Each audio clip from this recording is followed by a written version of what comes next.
Why is she got them 3 Moorish flags behind her in Ben Franklin room when they do not speak publicly from the Ben Franklin room? Because they're appealing to the rest of the world, trying to imply that they're not maintaining servitude here, and they absolutely are.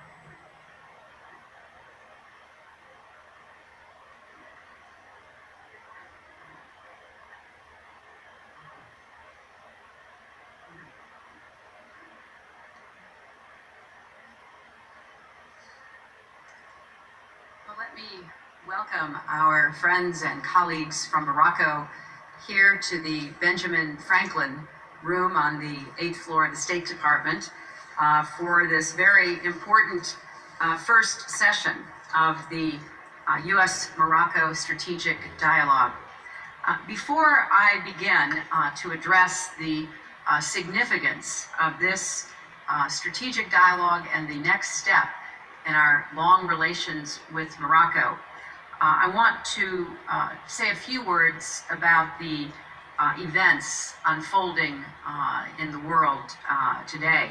America's commitment to religious tolerance goes back to the very beginning of our nation. And as you know, we are home to people of all religions, many of whom came to this country seeking the right to exercise their own religion, including, of course, millions of Muslims. And we have the greatest respect for people of faith. Violence, we believe, has no place in religion and is no way to honor religion. Islam, like other religions, respects the fundamental dignity of human beings. And it is a violation of that fundamental dignity to wage attacks on innocence. As long as there are those who are willing to shed blood and take innocent life in the name of religion, the name of God, the world will never know a true and lasting peace. Now, I know it is hard for some people to understand why the United States cannot or does not just prevent these kinds of reprehensible events from ever seeing the light of day.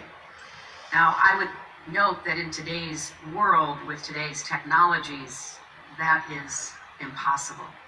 But even if it were possible, our country does have a long tradition of free expression, which is enshrined in our Constitution and our law. We do not stop individual citizens from expressing their views, no matter how distasteful they may be. There are, of course, different views around the world about the outer limits of free speech and free expression. But there should be no debate about the simple proposition that violence in response to speech is not acceptable. We all, whether we are leaders in government, leaders in civil society, or religious leaders, must draw the line at violence. And any responsible leader should be standing up now and drawing that line.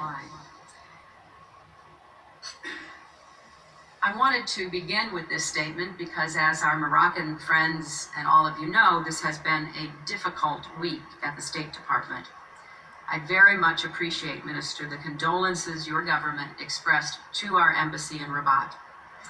And even though that tragedy happened far away in Benghazi, we found a reminder of the deep bonds that connect Morocco to the United States. No country has been a friend of the United States longer than Morocco.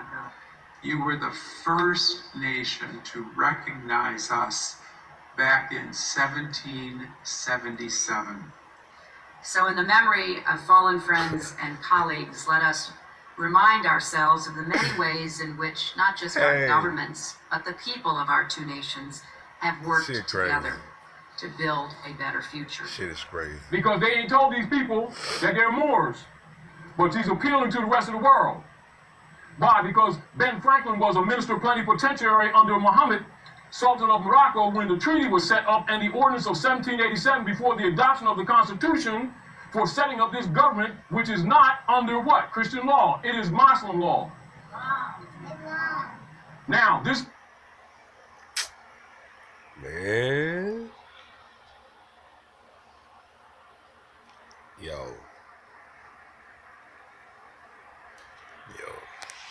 Shit's fucking real, man. Motherfuckers need to wake the fuck up, bruh. Straight up. Get your nationality and your law. Get that shit in mind, bruh. Like, for real. Beginning of the revolution. Understand that shit.